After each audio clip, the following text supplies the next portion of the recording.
o le nai whaamatala mai ai, ala tātou whaitau whatasi ai, ia ona whaasolo lolo le tātou Lesona le tai aure nei. Nei tūlau lau tuspa ia ono se lau fitus fulu, ono se lau fitus fulu tuspa ia Samoa, ia a maua loa se alanga mai se abede. La tātou whaitau whaatasi lo iai, a maua whaitau ia,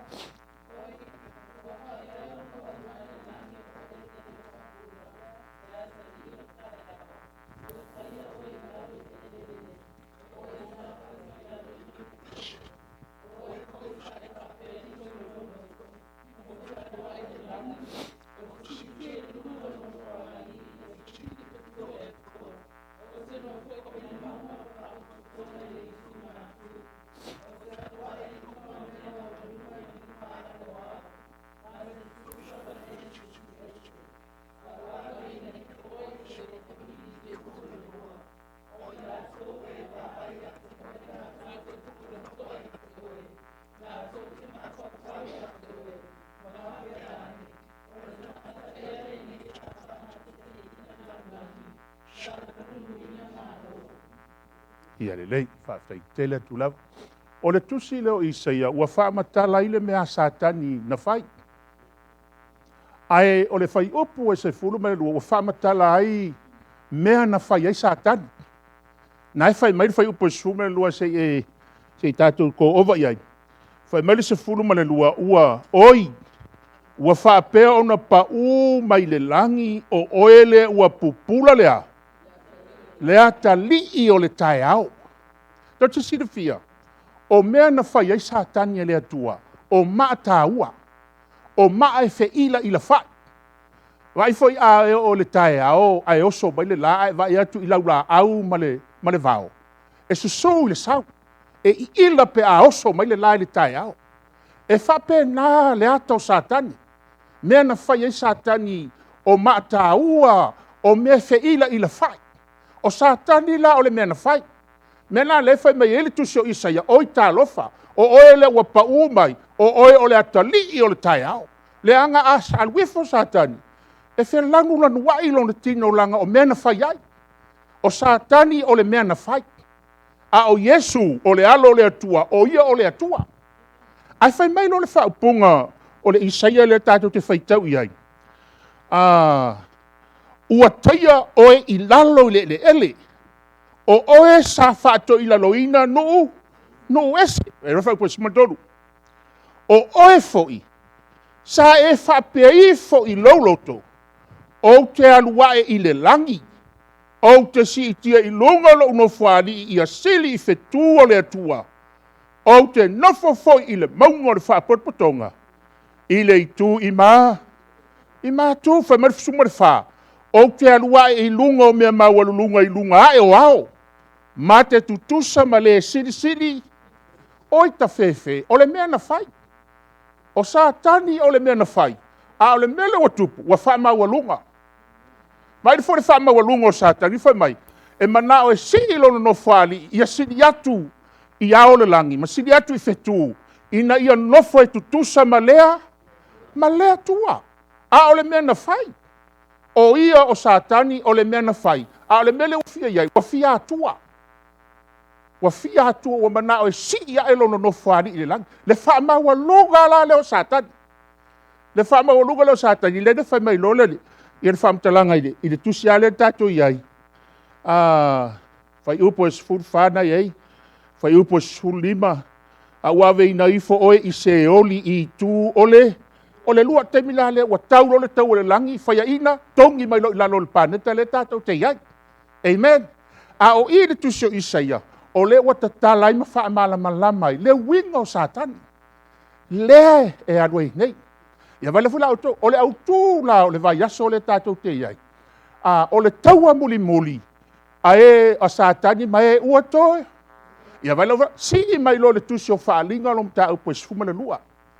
Le whaamatala le Isaia le sifuru lua le tātou iai ia Satani.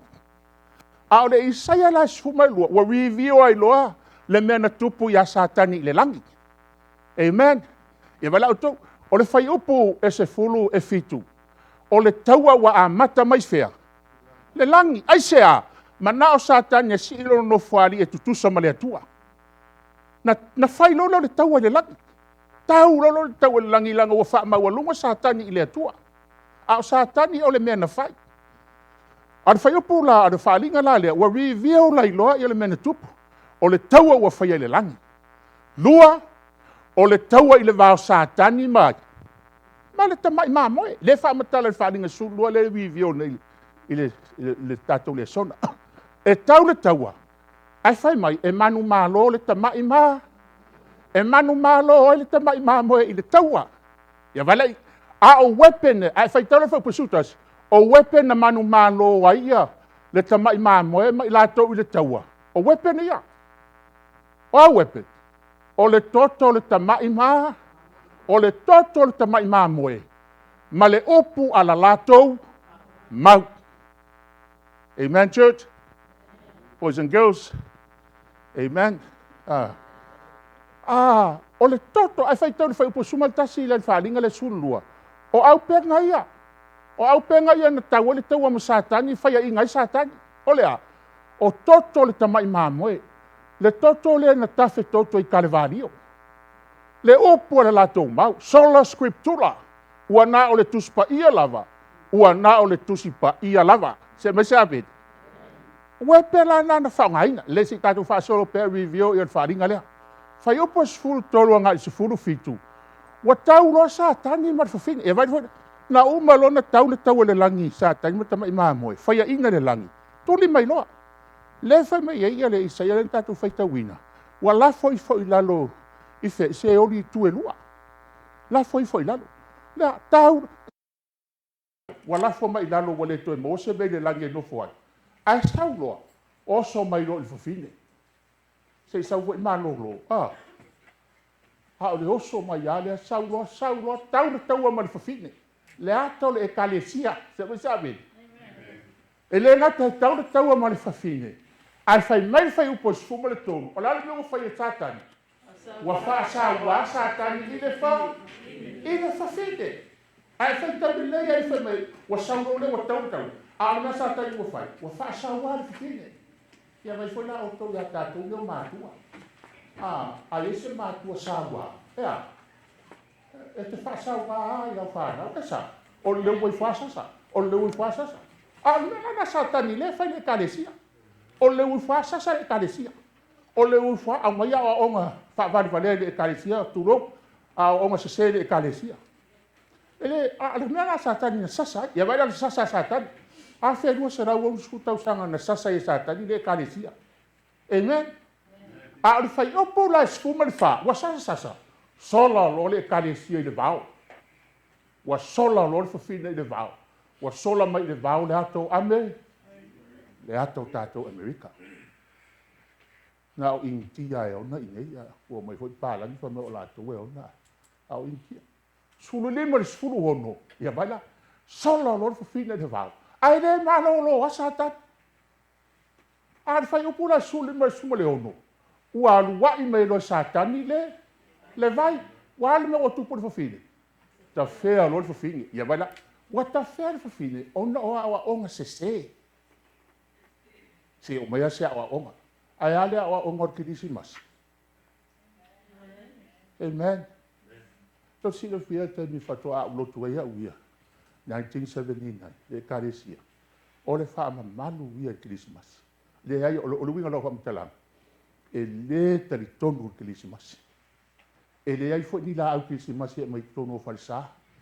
Ma oe e a fo e wha manatu le kirisimas. O e taimina. Ai ale taimine nei. Wala au tu tonu o falsa. A ua tausi le kirisimas. O nga se. O nga se. Ale sasa. Wa i nga sasa mai ai o. Fasa wa mai ai o. O mai o iwa ai au mai le vai. Wa o mga fasa wa. Ai au mai le vai. O nga se. Ai ale sa pate o le atua. E tau e sa pate o le atua. O le family day. Mea nai te wa ai e o i paka polo. E isia uo sa fai fe au i oi i sana ana. E o matul lotu lai fai lako ta alonga le paka. O fai atu i sole. Te lo le alsa pati o le tu fa me pas. O le mo faia. O le mea le wa wa mako. O ke taua kore ingoa ala o ke le kau kore ko ke wa ai na se o ko ka kana. Ai o fai fe au. A family day e al sapat. Wa soli sapat o le kua. Me nga I kai el sa le kala ko le fofinge. Il fa nga o fofinge. La nga kausi sapat o le o le kua. O nga se ka o me sa kan. Ia vai fai upolo super fiku. Wa le o koe kaulo mo le fofinge. O wa kau mo le masaka. O wa ko koe le au remnant. Make a war with the remnant. Why? Ia vai dai au penga le au remnant. O au penga ia nang malo ai au remnant I le kawasaka. O le kausio ku polo inga which keep the commandment of God. Polo inga se folo. Mo le lua have a testimony of Jesus Christ. O le nganga o varo. O wetene ia nang malo ai ia le remnant. O wa ko koe se me sabe. O wetene ia. O le kausio poro inga rea kua. E ika ia sakani. Wa le hao ngā poro inga o kui whao o sakau e karvario. Awara koe kausia ngā mea, o mea ngā whenga inga kuai. Oi, ai anga le ai whenga inga kuai, e le isa whenga inga. E le isa whenga inga fau. O a au whenga inga fau, lai le whenga inga kuai. E wha makala le whenga inga kuai, le whenga inga fau. A fia mana malama le whenga inga fau, e o ngā le whenga inga kuai. Amen, church. E se o whaku se whakai kai ngau ko mana mai. Mai foi le la au le ku mai whafu. E le kai ku le la au. E wha whenga ku. O ngā. Amen. O a au le la au e ku ai. Ai a le eingia. Wa le ranga pa u le la au. O a la le whenga inga fau. Ma kai o tau le wharinga. O le whenga inga ku ai. Anga le ai le whenga inga ku ai. E le mana malama le whenga inga fau. A o le pepelo ngā sātaki le whai. Pepelo ngā sātaki le whai ngei. Wa le au ngā. Kausia o lalo le alofa ku ngō Yesu ka ko ke o lai. Oi. O le pesi le alofa ku ngō. Ai le fionga le kua ma ku la fonga se furu o Yesu. Whai mai ia le Iakopo mka upo e rua. Whai upo se furu. O se kausi I mea uma ai anga sala le me kasi. Wa anga sala I mea uma. A ele kala pepelo ke le ngoi ai ke so. Ia sapa ke o le kua. Wa le au ngala upo si ku la fonga. Mea mongi ia. Lango au penga I e mangu mano. I tako le kaua. Ma le au penga o le ngango valo. O le mea lofa le kua. Sebe sabe. La kako wha solo lo la.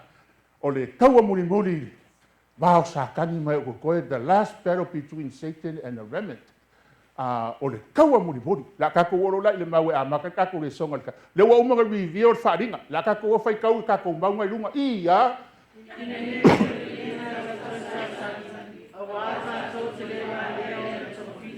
Inga nei o le nia I kako e sakani I le kaua le whai. Inga nei o le nia kako e sakani I le kaua le whai. Whai meiro la po skolo. Sakani. Kako ke le va lea fo I anga konga. I anga konga whiki. Amen. Ia si siro fo lau ko. O ngisi kei. Kako ke o I weapon ai ua kokoe. Amen. A kai aura kei. Kako ke o I weapon a sakaki. Langa o weapon a sakani. E whaavai vai ia kako ia sooma. Amen. Ia. O whai mero la po skolo Paulo. Ia o le nia I kako e sakani. Kako ke le va lea ianga konfiki. O logo winga. O weapon a sakani. Po awala sakani. O konga fiki. Amen. Yang ufai aku konga ma fiki. Le ngā nginge ia le maunga mui konga. Hai na pia koe ma fiki. Hai le na pia kako saboa. Lagao. O konga fiki. Ia vai la wila kako whaso lola. O au penga o lo whaunga inga sakani le kaua. O lo whaako I lalo inga I pia e uako. E uako koe. Afu anga ngā. E I kaloa le sau le loko. Amen. E I kaloa le wha mawai. Au penga sakani. Ia wela o au penga sakani. Wha mai inga nge o le ngia I kako sakani wa kako ke le vālea I anga konga whiki. Vai fueko. O au penga sakani. O konga whiki. Amen, church. O au penga sakani. O mo konga whiki. Ia vai fuela o kou le kala ia a kamo ewa. A sawa sa ilo le le sa kan. O mga ilo sa kan ni men fe kala ile ko ya eva maka. Le aso ya ai le la au e oki ai. A sa kan e so il por kalama. La kala sa kan. Eva ke lua le oki ya.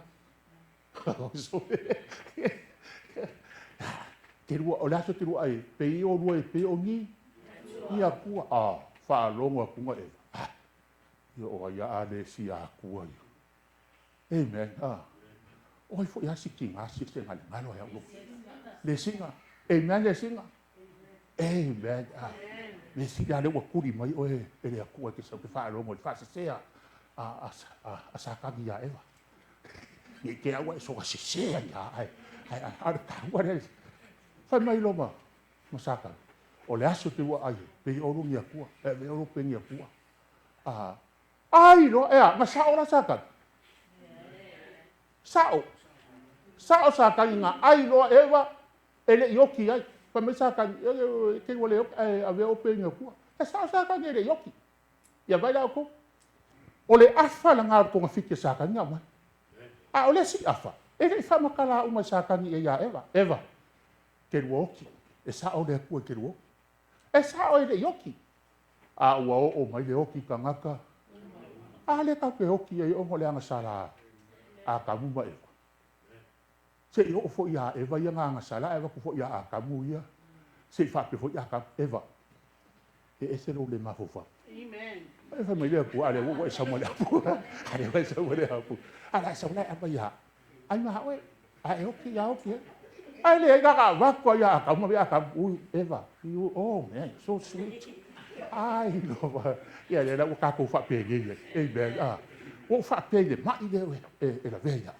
fa pe ya sa ka ni o ma o sa ka ni o va ba o fa pe vo ta ya a wo ni a vele ma ide me ka so wa ya o e ya va en ka mo fa e sa pa ki ni anga fa pe la o fa pe ke lo pe ang pasta ma fa pe ni ai mo ai be ga e se ai ka ba bu aba ka sa wa be ya wa ho do wa ba ku ba kai be la ti ho de ile kai au de ya vai o ko ma fiki me asa kan ya vai la ka ko wola ko ma fiki de si ko ma fiki sa kan ni de se ko ke o le si ko ma fiki de sa kan e ke ola ile lo mai foi ko wa kele ka ngaka la ke lo sa pa ki mongia le ko le sko nga ai le ma fai nga li liu la ngai pele le lo e mongia me si le fa lo mo lo so ki ngari ya le singa o le sa pa ki le o le kua e le o la sa e le ngaka ya le singa o biso o ko ye la mai o isi wa lo le ma kwa mala le le sa pa ki o le kua o le sko nga ai fai nga kalango o loku nga kupunga mai ainga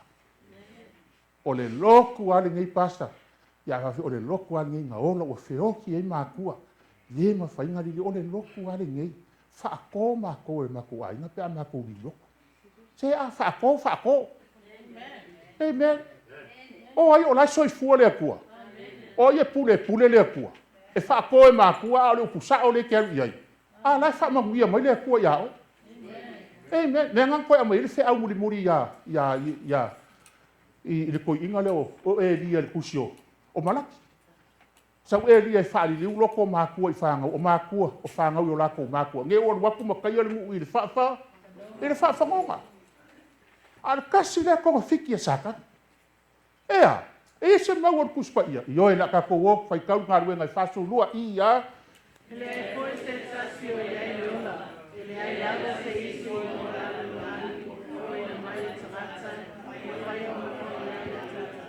wa moli mau kuspa ia ele aia se ingoa o ingo ka ko loku ele fa o inga ka ko e ban church a o ka ua no lo sau le loku e ke sila fi ai le o ngar kuspa ia ma le upumongi le akua ai le fa o le ngol ngai loko sa mo independent Seventh-day Adventist Church o association church ele fa o inga ka ko se ingo ele skalai ai fa o inga ka ko ya ye so a ele kalia la Yesu ele maua e o ele o lai fa ba le fai mai ele ai lava se isi ingoa. I lalo le langi le kako ke iai. Wa foa inga mai tangata. E ma whaia o ngā whaaola i ngai o i ka. A kou e ma fau California le. Ia Maria ma le angen. Maria la whangau mai a ore kamakane. Whaingo ia ke ia o Yesu.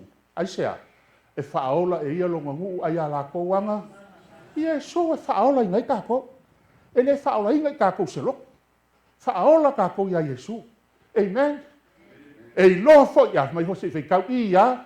E loa fo ia o kou le mea moni. E ku sa o loko fo ia o kou le opo. Ia mai.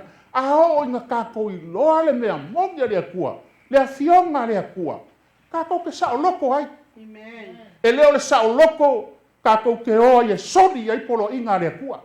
A o le sa o loko. Wale eise si e koe. E afo e koe whalave lave ia oi. Wale eise si e koe kaunto inga oi. A ua e sa o loko nga ua e malama lama le upumongi le. Ko ke lo isi me e whai nge e isi kanga. E whai lo sa winga whakala. E le ngaka e o mai. Ai o mai fo ima whai whi au. E wa ai ka ngaka. Amen. E o mai fo ima whai whi au e wa ai ka ngaka. Wei fo nisi vai ngaka ko le ngo e sam kako. E o mai le ka ai o mai fo ima whai whi au ye. E sau se i wa ai. Se va vai pe compiti ia ka ko pe. A o me anga sa ka ne vai. Ai a o nga e lo le pumoni e you don't worry about anybody. Amen. Amen. Wa e sau le lo ku ni sa pa ke le ko popole po o ai e ka ma ia o e se lango. O le vanga ko fia ku le loku ai. Lango o le mau ke ngo fo i la fanga. E ka ke la fanga pe ma ko si lo. No. A e lo le pumoni le kua. Wa e sa lo ko ai le. Pe ika mai fa mai Yesu lai le langi lo ko e kele ia mai la ko ko upumongi ea Yesu le upumongi ko si pa ia le upumongi ku la fongo le ku le upu le e ke sa lo ko la wa e lo le upumongi Mulimuli ia Yesu le upumongi kausia ku si pa ia le ku le upumongi kausia ku la fongo le ku se furu o le upumongi e sa lo ko ai dia ke le koe polonga ia mo fai kau i a koruongo o le ngei pe a ku sa o loko o kou e le akari o nga sa o loko wha maoge se ma se ave pe a ho o ka kou lole upumongi le akua fai mai lolo le fionga le akua o nga ku sa o loko fo i lo ka kou e le akari ai se e wale ko o nga sa o loko wha maoge i leo o kou e koe ke le ese me ke koe popole vale ai. A ore whaase selea. Ma le konga fiki le asakagi. Le se kako o isi konga fiki asakagi. A maua whai karu kako mau ki ia.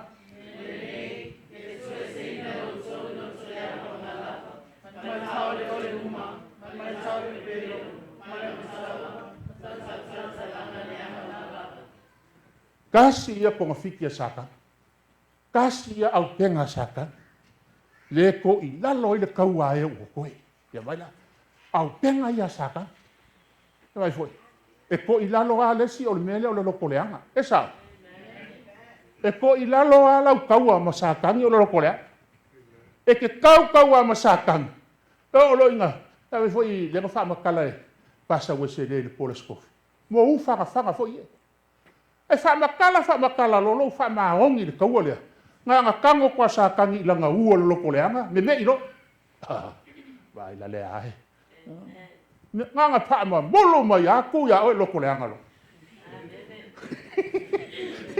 ke ia wa loko leanga ora a ua sa kangi le fa mai o fanga ai a me mai la ia fa kua ma le vai le nga fa nga fa au por skof vai la o nga pa mai ya ponga le vai ben, vai a sau le ufa ngafasa, anga sau le ufa ngafasa, kai welo le ufa ngafasa kai, sei ku le vai, le fa makala le fia. Anga ku le vai kape. Aus, anga sau bu, ya ma feu la le bu. A le ufa ngafasa. Asa kai e vai kasi le au pe ngasa kai o loko le anga. Amen church. Awa ko ke loko le anga, o loko le anga fu o le si kanga. Amen. Pe sau le si ngaka malanga ki kapila. O ka se kika pila. O sa mori kika pila. E fa pe oi ka ko fai. O sa mori kika pila e sua i ka ko takanga.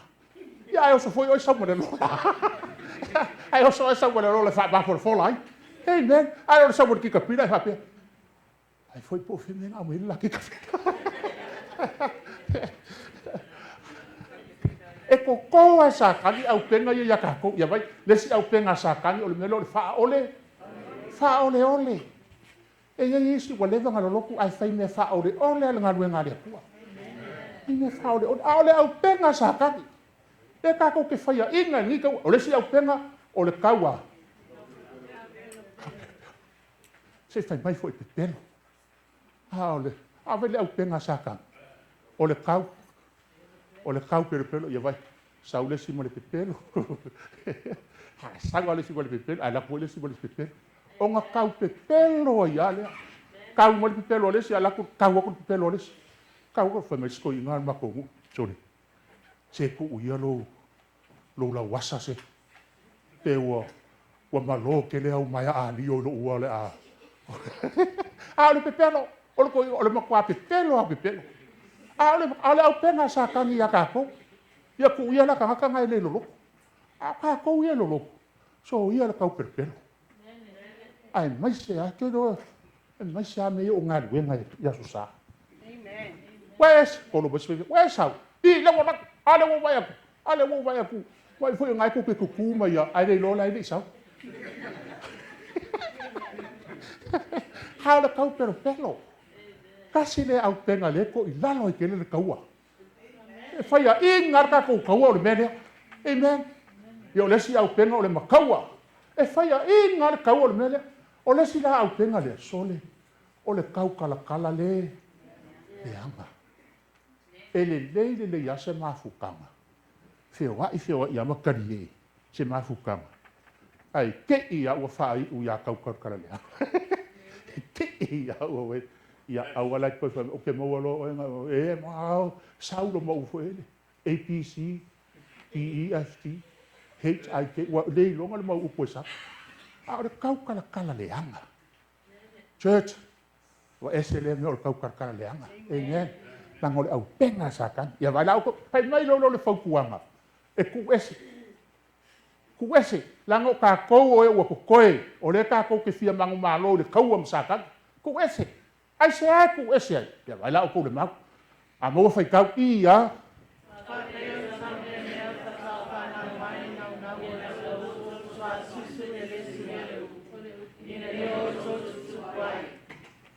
fai mai no le fokua ai fa pei o ko o kama mea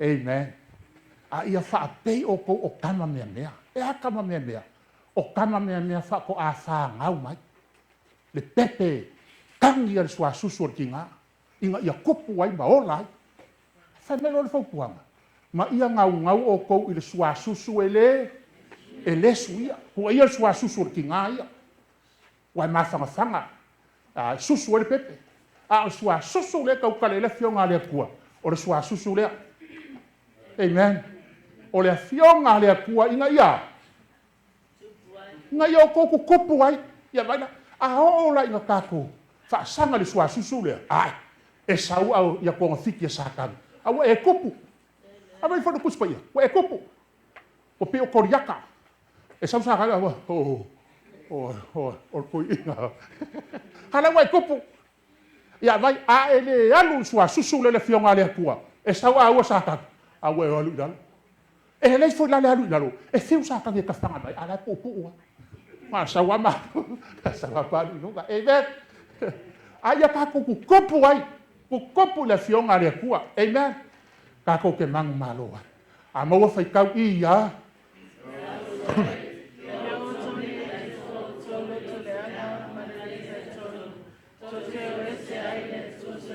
ia vai kasi le mea kasi le au te ngasaka ko sifia ko kele ngalo loku ya kako ya mongia ko kele ngalo loku ya kako ala le mo ko yo ese ai fai mai ia le fam kalanga kuspo ia le au soi ia o ko wange ia iso o ko le lea loko le anga au te ngasaka ia se o ko e le loko le anga Ma le karikongu, vai e whangau ma le loko leanga le karikongu. Ko ke o ese ai ma le akua soi fua. Ke le kai pa ko uso la o a kala ko fa la ko ro. Ai se a lo loko leanga. Wa mau le au penga saka. Ma le karikongu le por kalama le akua. O kalama le kalesia. Ai a vea foi menga, ma me o ese ai ma le akua soi fua. O le ala le upumongi la. La le upumongi. Vai oko, e finga ngalo le akua ia kako wo de lan, a o fea fangi uma kako. Amen. Fea fangi uma kako. E le se alu le langi ma se loko fa mawalunga. A le fa makalanga le amai i. Ia le se fai kau ia o kou fa keke ia ke o kou. Nge ia i se mawa aku. Ule alofa ku ngā le akua.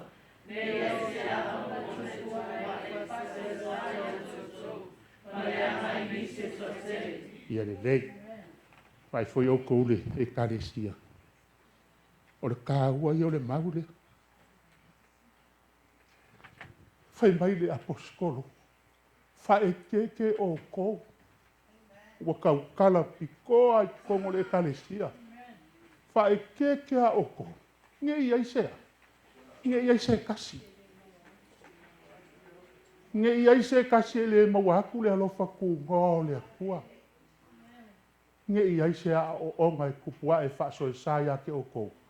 Ma le anga i nisi e ko kene. La ukaukala whaapiko ai whai whea. O nisi kei. O le pule la alea. E le songa whai en kakou whaapunga.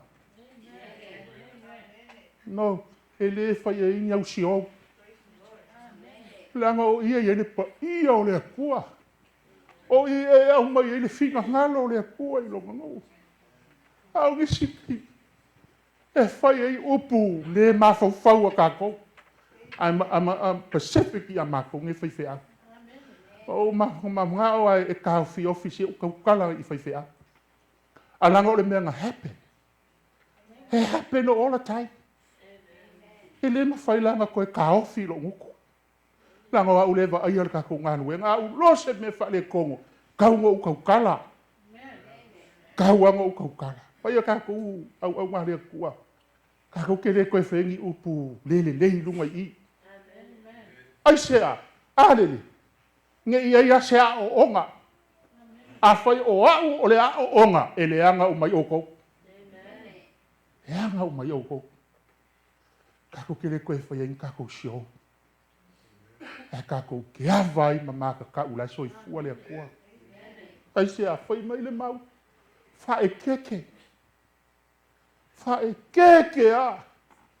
E ia se kasi e le maua le alofa kungoa. E maa fuanga whai whaapea. Wale ai le alofa kungoa. Nge iai se a o onga e kupua e mawhaaso e saia ke o kou. Ma le anga ingi ko. E leo se a o onga mai fafo. A o le a o onga i kukongu i. E kalesia wa ai pe iai se a o onga i kukongu i. A le a o onga ngawha mai le whamkalanga le fionga le akua. E le anga ingi e koa. E le anga ingi e koke. Nanga o au penga sakang. O au penga ia sakang. E ko i lalo ia kako ia so uma. Ma whainga kai nga whainga ngā lue ngā le akua le kako ke ngā lue ai. Mea mongi ia. Ma whainga kai. Whai mai ele. E ile mau kusi o karakia. E sili lo wa o ia kui lo mo kangaka. Inga ia whaalongo ai fo isi kangaka. O kai au lani hei. Kulo ia o ia o ia o ia oko. Ai o le whaukuanga le avako. Ea, le o ko whaalongo o mamai. Langa ia le kai me ke se ai fo ise vai o au ngā rea kua. O ngā waku le akoa o au whamakalanga. Ua ele lo wa step au ese markapula ale akua. Wa step away ese markapula ale akua. O ile fa longo le kales ya le fa longo. E mongia. Ka ua le fa mai. Wa ayang ke wa ise o onga. Le kalesia le akua. Awa nge ise o onga. Iko kongo le ngi makanga luenga. Wai foi oko. O lae le ikangua isi maliwa nga isi mkangalwe nga ila lo. Lua lai ko kongo le fale oki. Ala fo ia kaufao le maangai ma le maangalo isi. O isi fo i mkangalwe nga wa fea le malanga mi mo le oki. Ai harka ko mkangalwe. Le ai ases.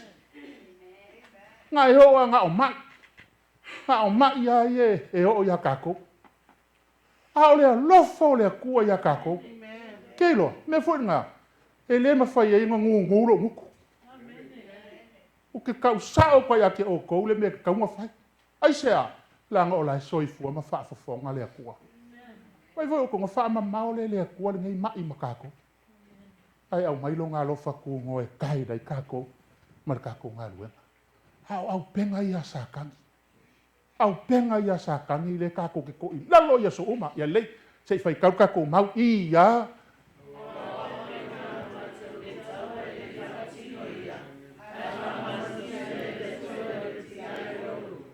O au penga ro mako ngika walenga mau e isi po whai lau. E le wha le kingo. Ai vai lau ko i lalo. Ai wha amalo sia e le akua. E le peki ai o longo winga. E iei au penga ia la alisi mai. O le kau vai au penga ia. Pa i mai le akua. Pa i mai le ao le akua. I au penga. Lango au penga whai mai e wha amalo sia e le akua. Longo winga. E se lau pasenga e le pa i mai o le akua i au penga ia. Ia le leisi kako wha solo iei au penga. Ia. O lo o le pekia i lalo masa solonga. Ma mea maua lulunga oma. O wha sia ni mka upu o le akua. Pa ko ila loinga ma ngaku uma ia anga ia ke o olo la ia o olo ia le fai mai ia fa malo sia le ku au pena o ngale pekia ila lo le o le mele le masalo salo a le au pena sa kan e ko sa kan le masalo salo yo ka ko loko ma e fai inga ia ni ka wa ka ko ke fenga ia ko le masalo salo ave yo ko kuso ya ko ponga fa makala mai ole masalo salo e pe o pe au ole e ole sami awangi mangaku le kanga kai mo ye se me mai le di langa masalo salo ai fa pe nga va yo o ko ka ko e kalesia ai au ko ke masalo salo le au nga le ku nga lenga ko fia le ku ya mongi ya fa fe kaya ya kalaka masia pasa we se le ke lo o ngai ainga umar fike au masoko lua de kau puaina ia le kalesia ai vai oko po le ape ainga pe aingoa au ngai koko e sa ka ni le masa salo yo koloko e mongia ai o ko ko kua nga wenga le kua malanga o ele ole au ngai manguia a ole kua le kua manguia fa pe foi o ko polen a fe kaya ke o ko mo si foi fe au anga vaa i keimini e ko ngā ruenga. A te kaia ko kua le au ngā rea kua. Ko wha mālosi la auanga i eise si māsao salo longa loko. Māsao salo o le au penga saka. Wha mālo le ia ke o kou wha pēr fui kā kou Columbia. Amen, Columbia. Ko vai aku siau whaga kege kolu lai gofu bai kua. E wha koe abere whamai.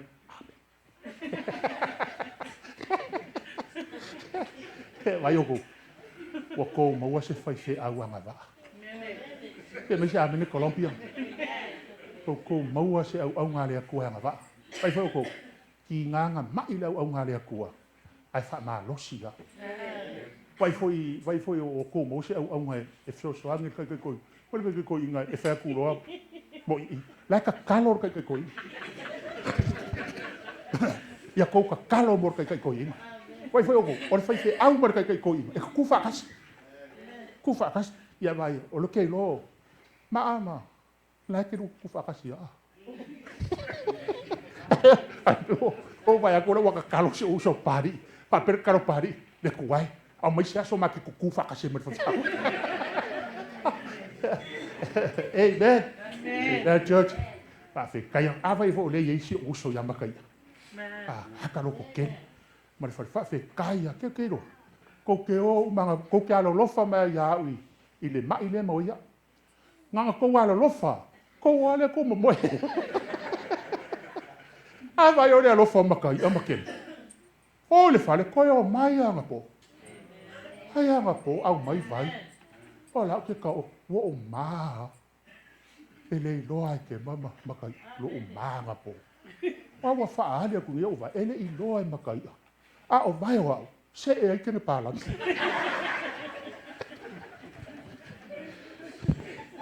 Sorry. Ya laku ale skengo ke makuloa o lau kala le whaia. Skengo ke mawhai au o vai anga po. Whawhikai kele al po alo lofa ma po anga lele. A o nisi o ko uianga. Ko mea anga po alo lofa ma ia ai o. Ia, so ia, ele ko pada sapaki. Amen. Ino la ka ku fa solo pe. Ka ku fa solo pe ia. O lo fa ko ila loinga mangaku uma. Ia anga yake. E vai fo ko le fai un mau. Fa ko ila lo mangaku uma ia anga ia. Langa o kelo ka ngaka fai mangaku. E fai mangaku. Ai le usika ile me fai mai ke liso. Anga fai mangaku wa. E o sapaki o yukaya. Ia o yukaya ngi ai ngoa. O kako oa. Amen. Kako oa kangaka. Wai foi o kuinga mai pele kau singa sapaki mo kangaka o lea. O lea kua. E ile upunga e whape. Ngai sa o le ena. And for bus. O lea for bus kangaka ora. Kako. E leo yukai ala kangaka ora. A kako kangaka ai hoa. O kako kangaka ora. Wa kuinga mai ile sapaki o lea kua. Amen. Ai kele la kangaka e whai mangaku. E whai mangaku le sapaki o lea kua. Ma whai mangaku le pokalama lea kua. A wale anga hai i porkalama ke riso. O nga wha mano sia lo le kua. Amen, church? Le se kako. Pa solo, ia wala o kou, ia o penga sakan. Au penga moa o le masalo salo. Au penga longo lua o le masalo salo. Sa wei mat wha loko lua. Wai foi o kou wha loko, lua loko. Masalo salo, wale i lopo o fe ile si loko. A po fe la ka wha o ile si loko. Awa wha loko lua. Me ngai ke sawai i ngā luenga ale loko e. Ke wha loko lua. Amen. Awa le lopo fo i le loko. Wale mauku le loko. Ia wale au kou. Ma mea mawalulunga oma. Olea.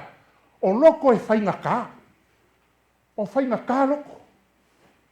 Ma loko wha mawalu. Ma loko wha mawalulunga. Kolu. O le whai mangaku. Ia wale au kou. O le whai mangaku. E punga mai ele mele olea. O le maka pea. O le whai mangaku. Whai mangaku. Punga lo mai lo le maka pea. Ia ngai ko sila fia le mangu lo pea. A o inga punga mai le pea. Ele e sau whakafa, e sau karianga, e sau e alu ilunga, punga mai la lo. Koe ai ngale. A le maka pea. E wha pea ngalis. Vai e ke vai e pai maka. E fiaru sofis solo maka. Wa isi sige ke u fai la wa le fa pe ba. E se ai ole exercising ole mau. A ta se fai ka ona le e pelunga su ko fa pe lima. E isi singa ke mo fa mo. Fa mala mai ka ko me nga fa mo.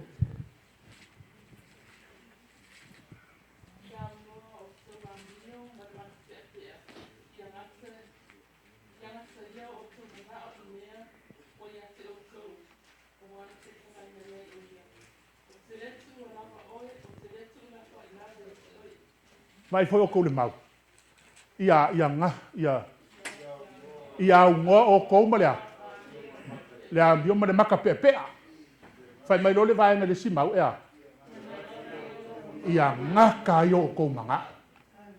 A ole au penga nga sakan. E vai foi la. E o a i mea kako e kalesia e fai. Ea. Se i kufa ia langi ngai mea.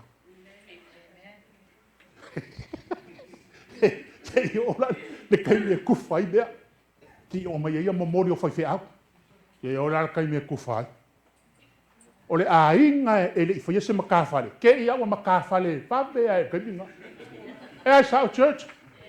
A o mea ia o le kukupu. Ke i awa makafale. Manga kuole makafale.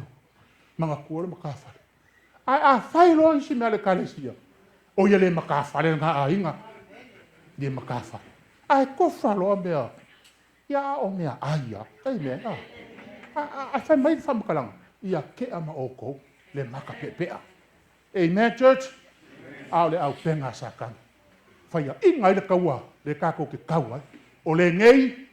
O i kako fo i o lo ua vanga vangai e le whapo kukonga o e maka mai e whapeo ko keni. Ea. Kako ku ese ia o me mama fauma. A ko male anga sala e fala vele ngofi kako. A ia kako kau fe kuli male ngo sai. Le ala kangu o yo kako. Fa mai ku ese ia mea. A ia kako kau fe ma ia. Fa kau kako ma fa mot.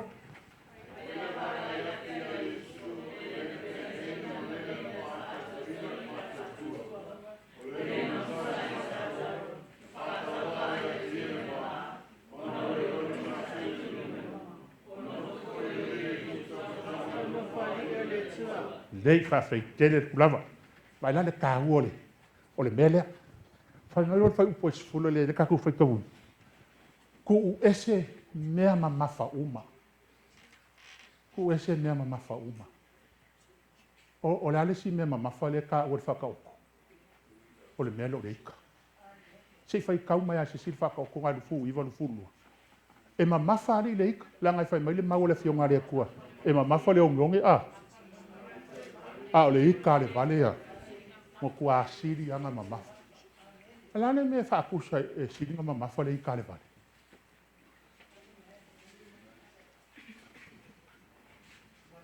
wa o le ika le vale e ika nge ya ika kaya e ika ya le vale o le wifi o le wifi ai fa pe nga si kanga ko le rokori o le wifi wa le vale la a o mo kwa vale ya amen. Ya, se fai kau mai fa mo le ka ko baunga ia.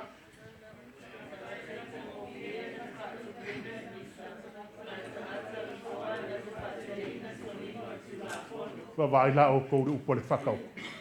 O le kangaka ea. E ika ngo fia. E fa akupu ai nisa. Se o le mea mongia. Kangaka ika ngo fia. Ia ele mako au loka pi kuro ele mako au loka pi isa mo sa va la loka pi le ngai le mafai e isi a kalua mo ka alo ai le a ele la kanga ka mai ka ika so le ka alo lo ka lo ka kama telo e o mai fa ngale fu fosua ale fu fosua no lo le mar ka ka fusu wale mo sa ai ho mar ka ai vai foi ko fai male opu o kanga ka ika ngo fia ya e fa kupu e ia misa. Vai lá. E kei longo fia nga kai kongo le kalesia. Kanga ka mai ka ika. O kanga ka nga fia misa. Amen. E ina kai me kali e longa mga onga. Ia ala. La fia ika. E li parapala fo ngai kua. Ako le maka parapala. A le menga. Ia vai lá ko. O le ika o lesi lea me mamafa. Le kalesia e se le me o le ika. Ke lo fa me le afionga le kua o le fia fia ia Iova lo malosi lea. Ke sawe ke falangonga lo fia fia. Wa uma nga vai aso afinga ika vai aso ka kia ia nga ika nga vai aso. Ale wa sawe ke fia fia ia Iova. E vale ai fia fia ia Iova. Wa malosi. Amen. Vai foi lo vai akurka kala o sio eli le fo ko. Sio eli. Malo. O le wa akor ka usanga le fo ko fo ya o. Ja, weil la sau so e fia fia. Le lo pena fia fia si mea, ai le fia fia ka ko ko me nga ro ko sau la nga le fia fia ko ko. Ya vai la ko mal melo ngo dua. A ko maleanga. A ko maleanga sala. Ai se a wai. Ai fai mai lo fai ngo ko. Ai kau fe kuli male ongo. Kuli male ngo sa. Mo ya male ngo sa. Ma va ai ya tises. Ya vai foi la si kinga desa. Ele isau se o kako. E mongia le kingare ngala nga sau o tises. Amen. Pele ai pe sau ele ni sil falsa e sau ai o tises. Amen. Va ai ai Yesu o tiki ya. La kako lo la o mo fa kako le sanga. Amo o au penga ai o ko e mangu malo ile kawasa ya sakan kako lo au penga ai ko amo fa kau ia.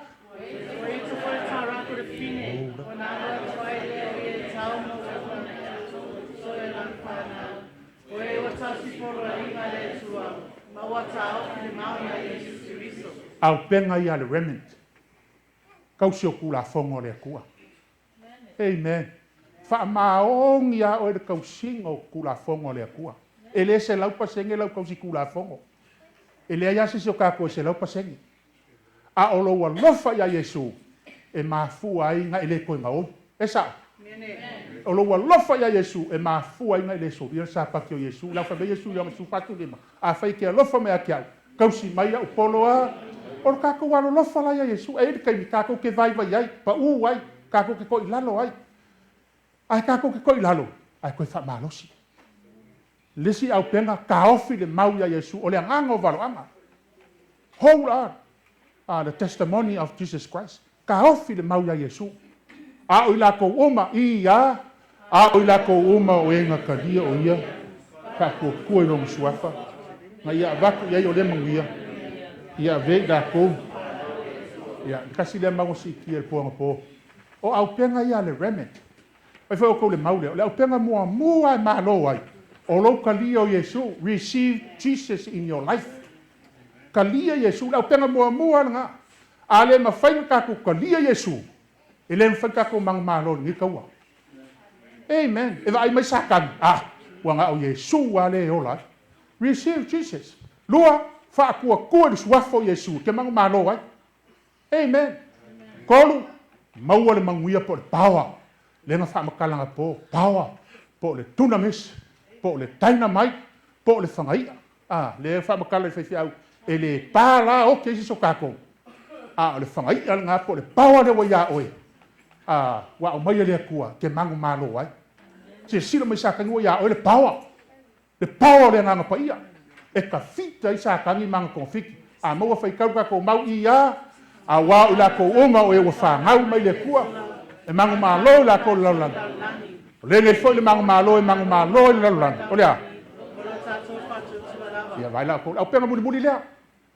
O le au penga lea. O le special weapon lea. E mangu malo le au kawae o koe. Ea. Vai la o ko le amakango le. O le whapakalanga le weapon lea. Ele whangau i le kua. Ke le mangu malo. Amen. Ele whanga, ave foi o kou. O la kou o e ua whangau mai i le kua. O e ua whangau whawinga e ala i le kua. Ua suia le olanga kuai. Ua suia le olanga pepelo sa iai. Ua suia ku inga ngau or kingo sa ola mai iai. Ua suia ka ngaka. Ua whawinga le olanga ua ola ai. Ua ola se olanga fau. Sa pepelo o le koe pepelo. Sa ngaoi o le koe ngaoi. Aia. Leanga o whangau mai le kua. Menga e se whangau mai le kua, ma le whangau ala lang. Langa wa e whangau i le kua. Wa e usikai le me whai mai le kua. Wa e mulimuli le me whai mai le kua. Wa whangau i le kua. E mang malo. Amen, church? Ia vai nao kou. Au mai lo ma le weapon longo lua. O le whakua kua. Kaluai wa e whangau mai le kua. Nga au mai lo le ma le weapon le whakua kua. Le ka ua le e feso e ongo. O le karipupungi. I u whanga. E whanga mere ki a polonga u a ua iei le weapon. Langa ua e whangau le kua. Longa winga, ngā o ka ngaka e whangau le kua e houringa le weapon le whakua kua. Ngā whiu leo sākang e ka whanga mai le anga le whangau le kua. Ua ia le weapon o le whakua kua ke mango malo ai. I le kaua masakang. Le ainga o le kua whaikaua ko maumuni i ia.